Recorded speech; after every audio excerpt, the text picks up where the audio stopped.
আজ সেই ভোর, যেই ভোরের জন্য আমরা সারাটা বছর অপেক্ষার দিন গুনতে থাকি। হ্যাঁ, আজ মহালয়া।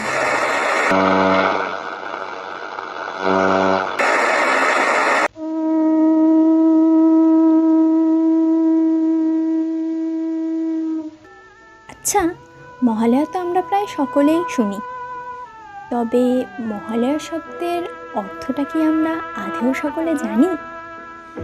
মহালয়া শব্দের অর্থ হলো মহৎ আলয়।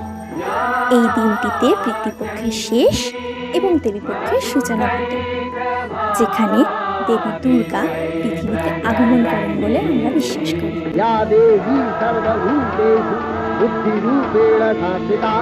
নমস্তস্যৈ নমস্তস্যৈ নমস্তস্যৈ নমো নমঃ।